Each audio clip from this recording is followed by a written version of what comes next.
everyone. In the previous video, we have looked into the definition of the natural language processing and the challenges. So in this video, I'm covering the applications of the NLP, and this question seems to be very important since this has been asked in the previous year question paper a couple of times, and I would suggest all of you to go through this question. And thank you so much for.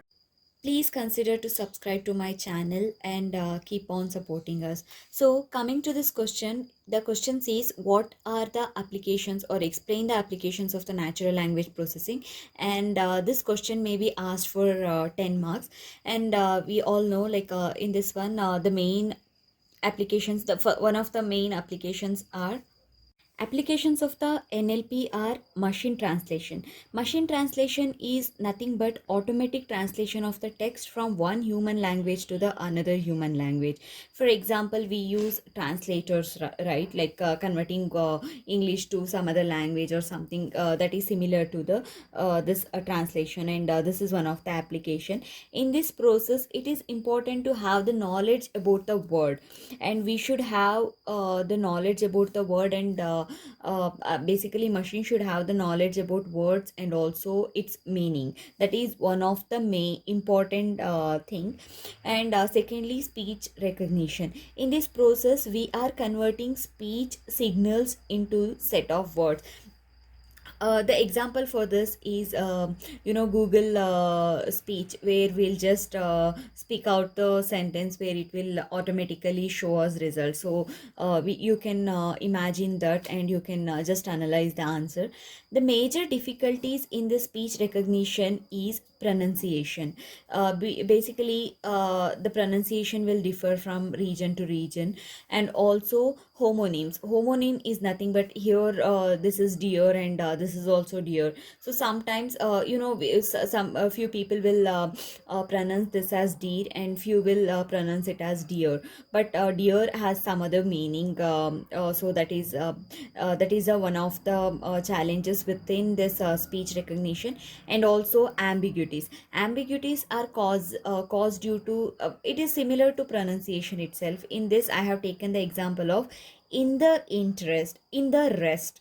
Okay, this is one of the word, in the rest, and there's another word, interest, which has almost similar spelling. And in a flow, this will cause ambiguities for the machine to understand. And next application is speech synthesis. Speech synthesis is nothing but automatic production of the speech. Basically, it will automatically produce the speech.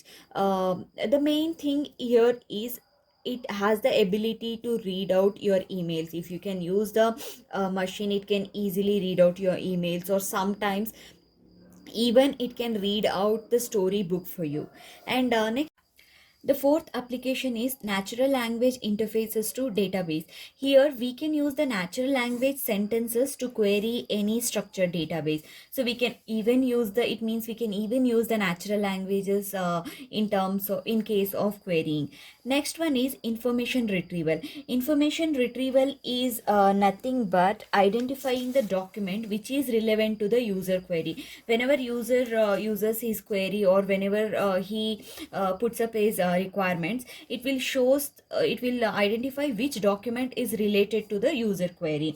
So basically, IR is nothing but getting back the data which is already present in the information within the database. Whichever is present, we'll get back the data which is needed. Example for this is WordNet. And next one is information extraction. Information extraction is nothing but capturing and producing the factual information contained within the document. So to make you understand it clearly, I'll just give you an example for this information extraction and also information retrieval. We are taking an example of library. Entire library is nothing but the big data. We are considering, you can consider this as a library is nothing but big data. Okay, it is big data. So within the library, we will be having subjects, right? For example, maths, we'll be having books related to maths, science, and engineering. So these things, the books related to these subjects are nothing but information retrieval. We are retrieving the information related to maths, we are retrieving the information related to science, we are retrieving the information related to engineering.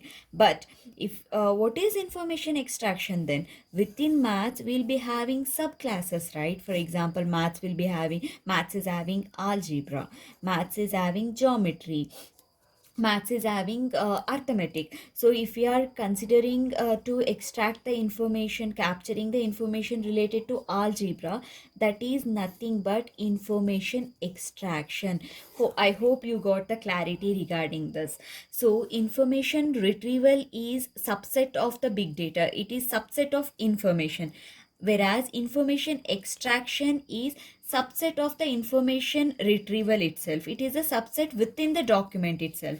I hope this gives you better clarity. Next application is question answering. Here we'll be having questions and we have to find answer related to that. We can use NLP for that. It attempts to find the precise answer. If it couldn't able to find the precise answer, at least it will try to match the text which is related to the question. That is question answering. So basically question answering system requires more of NLP rather than IR or IE, information retrieval or information extraction. Here the main thing is information retrieval. It returns whole document which is related to the user's request or user's query, whereas in information extraction, content which needs to be extracted will be unknown. But in question answering we will be having some knowledge about the answers, because if there is a question what is an apple, so we'll be having some clarity regarding we are answering the question related to apple, right? But in information extraction will not be the extraction content will be unknown.